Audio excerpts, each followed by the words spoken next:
السلام علیکم ورحمۃ اللہ۔ 9 ذی الحجہ یوم عرفہ پاکستان کے حساب سے کس دن بنتا ہے؟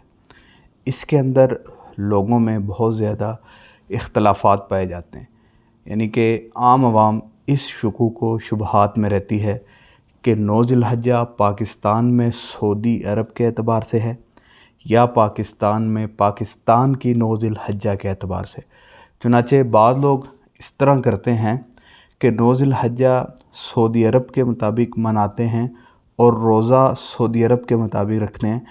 ایسا کرنا شرعاً درست نہیں ہے، کیونکہ جب ہم عید اپنے پاکستان میں چاند دیکھ کر مناتے ہیں، مطلب عید الفطر، اور اسی طرح عید الاضحیٰ جیسے ذی الحجہ کا چاند نظر آتا ہے، تو ہمارے ان تاریخوں کے اندر عید منانے کے اعتبار سے جب اپنی تاریخ کا اعتبار ہوتا ہے تو عرفات کے اندر بھی ہم اپنے ملک کی تاریخ کا اعتبار کریں گے، دوسرے ملک کی تاریخ کا اعتبار نہیں کریں گے۔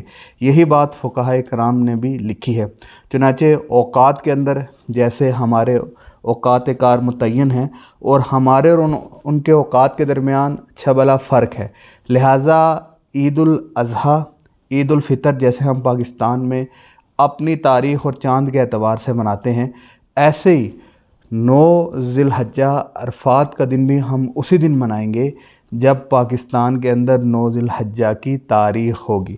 چنانچہ 9 ذی الحجہ یوم عرفہ کا جو روزہ ہے، احادیث مبارکہ کے اندر عاشوراء کے روزے کی طرح اس کی بھی بڑی فضیلت آئی ہے۔ اس طرح مسلم شریف کی حدیث ہے جس میں نبی کریم صلی اللہ علیہ وسلم کا ارشاد مبارک ہے کہ جو شخص 9 ذی الحجہ کا روزہ رکھے، اللہ تعالیٰ 1 سال پہلے کے اور 1 سال بعد کے گناہ جو ہیں اس کے معاف فرما دیتے ہیں۔ اسی طرح جو سارے ذی الحجہ کے روزے ہیں، مطلب 9 ذی الحجہ تک کے روزے ہیں، احادیث شریفہ میں ان کی بڑی فضیلت آئی ہے۔ چنانچہ ذی الحج کے اندر زیادہ سے زیادہ عبادات کریں، روزے رکھیں، مخلوق کی خدمت کریں، ہر کام کا ذی الحج کے اندر اللہ تعالیٰ بڑھا چڑھا کر ثواب دیتے ہیں۔ اللہ تعالیٰ مجھے بھی، آپ کو بھی اس مبارک مہینے کے روزے رکھنے کی توفیق عطا فرمائے اور زیادہ سے زیادہ عبادت کرنے کی توفیق دے۔ جزاک اللہ خیرہ۔